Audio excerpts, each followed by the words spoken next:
होली के पर्व से अनेक कहानियां जुड़ी हुई हैं। इनमें से सबसे प्रसिद्ध कहानी है प्रहलाद की। माना जाता है कि प्राचीन काल में हिरण्यकशिपु नाम का एक अत्यंत बलशाली असुर था। अपने बल के अहंकार में वह स्वयं को ही ईश्वर मानने लगा था। उसने अपने राज्य में ईश्वर का नाम लेने पर ही पाबंदी लगा दी थी। हिरण्यकशिपु का पुत्र प्रहलाद ईश्वर भक्त था। प्रहलाद की ईश्वर भक्ति से क्रुद्ध होकर हिरण्यकशिपु ने उसे अनेक कठोर दंड दिए, परंतु उसने ईश्वर की भक्ति का मार्ग न छोड़ा। हिरण्यकशिपु की बहन होलिका को वरदान प्राप्त था कि वह आग में भस्म नहीं हो सकती। हिरण्यकशिपु ने आदेश दिया कि होलिका प्रहलाद को गोद में लेकर आग में बैठे। आग में बैठने पर होलिका तो जल गई, पर प्रहलाद बच गया। ईश्वर भक्त प्रहलाद की याद में इस दिन होली जलाई जाती है। 12 प्रतीक रूप से ये भी माना जाता है कि प्रहलाद का अर्थ आनंद होता है।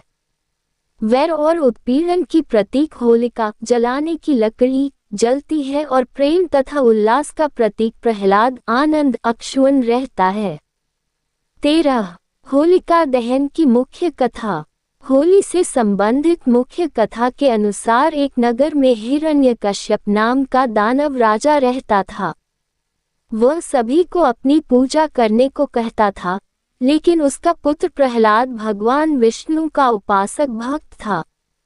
हिरण्यकश्यप ने भक्त प्रहलाद को बुलाकर राम का नाम न जपने को कहा तो प्रहलाद ने स्पष्ट रूप से कहा, पिताजी, परमात्मा ही समर्थ है। प्रत्येक कष्ट से परमात्मा ही बचा सकता है, मानव समर्थ नहीं है। यदि कोई भक्त साधना करके कुछ शक्ति परमात्मा से प्राप्त कर लेता है तो वह सामान्य व्यक्तियों में तो उत्तम हो जाता है, परंतु परमात्मा से उत्तम नहीं हो सकता। 14 ये बात सुनकर अहंकारी हिरण्यकश्यप क्रोध से लाल पीला हो गया और नौकरों सिपाहियों से बोला कि इसको ले जाओ मेरी आंखों के सामने से और जंगल में सर्पों में डालाओ। सर्प के डसने से यह मर जाएगा। ऐसा ही किया गया, परंतु प्रहलाद मरा नहीं, क्योंकि सर्पों ने डसा नहीं। 15 प्रहलाद की कथा के अतिरिक्त ये पर्व राक्षसी धुंधी, राधा कृष्ण के रास और कामदेव के पुनर्जन्म से भी जुड़ा हुआ है। 16 कुछ लोगों का मानना है कि होली में रंग लगाकर नाच गाकर लोग शिव के गणों का वेश धारण करते हैं तथा शिव की बारात का दृश्य बनाते हैं। कुछ लोगों का ये भी मानना है कि भगवान श्री कृष्ण ने इस दिन पूतना नामक राक्षसी का वध किया था। इसी खुशी में गोपियों और ग्वालों ने रासलीला की और रंग खेला था। 17